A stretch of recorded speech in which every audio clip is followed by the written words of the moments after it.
کومه زنانه چې پر خپل خاوند باندې ژیره وخوري ورته وایي کلین شیپ وکړه دا ماته خوند راکوي او هره واره ورته وایي او هغه کلین شیپ وکړي ژیره وخوري نو دا زنانه هم په دې ګناه ور شریکه ده. باید زنانه داسې وکړي که خاوند ژیره خوري نو زنانه باید دا ورته ووایي چې ژیره مه خورئ دا ګناه لري، په نرم لهجه سره ورته ووایي چې ژیره مه خورئ دا ګناه لري او ما ته ژیره خوند راکوي ستا پرېښې وي او له تا سره ژیره خوند کوي. نو که چیرې داسې دا ورته ووایي او دا خاوند یې ژیره پرېږدي نو الله جل جلاله به دې ښځې ته هم ثوابونه ورکوي. او که چیرې کومه زنانه خپل خاوند ته دا وایي چې له تا سره ژیره خریل خوند کوي سته ژیره خری ښه یې او چې تا ژیره وي نو بیا دی ببر معلومیږي نو له تا سره ژیره خوند نه کوي نو دا یاد ساته دغه زنانه هم برابر په ګناه ورسره شریکه ده له دې سړي سره.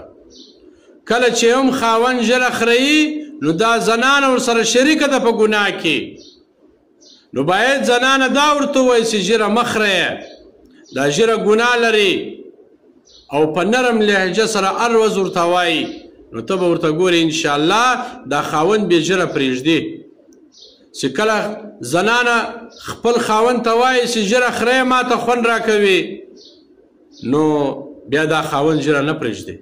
او که چیرې دا زنانه خپل خاوند ته هر ورځ وایي چې ژیره پرېږده له تا سره ژیره خوند کوي یا ما ته د ژیرې والا سړی ډېر خوند راکوي چې د انسان ژیره پرېږدي نو ډېر خوند کوي نو ژیره پرېږده.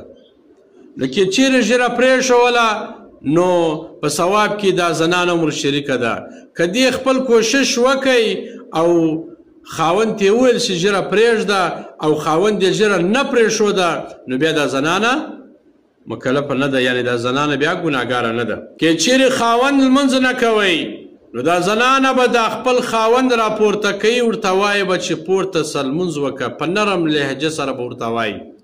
که خاوند روژه خوړله نو دا زنانه به ورته وایي چې دا روژه مه خوره دا ګناه لري، دا زما او ستا حالات چې خراب ته په دې کور کې چې زندګي خرابه ده او دا پریشاني چې دي او دا غمونه چې دي او دا بېروزګاري چې ده وداسې دا د روژې په وجه وي نو روژه ونیسېږه انشاءالله زما او ستا د کور څخه پریشاني ختم شي. کله چې خاوند یې په ګناه اخته وي نو دا زنانه به ورته وایي چې دا کار مه کوه دا ګناه ده دا ګناه پرېږده داسې نه الله جل جلاله درڅه ناراضه سي او الله جل جلاله درته په قهر سي. کم سے کم زنانه به خپل خاوند ته دونه وایي. که ژیره خریله ورته وایي بس دا ژیره مه خورئ دا ګناه لري ما ته ژیره خوند راکوي نو چې تا ژیره پرېښي ته ډېر ښایسته معلومیږي دا به ورته وایي. او که چیرې دا داسې ورته وایي وایي ژیره وخورئ کلین شیپ وکړه ما ته ژیر خریلی خوند راکوي نو دا یاد ساته دا زنانه هم په دې ګناه ور شریکه ده. خاوند یې لمانځه ته خاوند نه راپورته کوي لمونځ هم نه کوي ورته وایي هم نه چې لمونځ کوې که نه کوې نو دا زنانه ګناهګاره ده. کم سے کم دونه به ورته وایي چې لمونځ وکړه بیا که خاوند کوي که نه کوي دغه مرضي ده.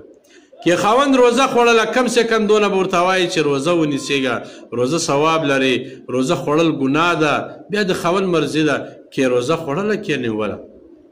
که نه ورته ویل نه لمانځه ته راپورته کوئ نه د روزې په باره کې ورته ویل نه د ژیرې خریلې په باره کې ورته ویل دا پر خوشحاله اوسي هر څه کې هغه دې کوي نو دا زنان هم ګناهګاره کېږي.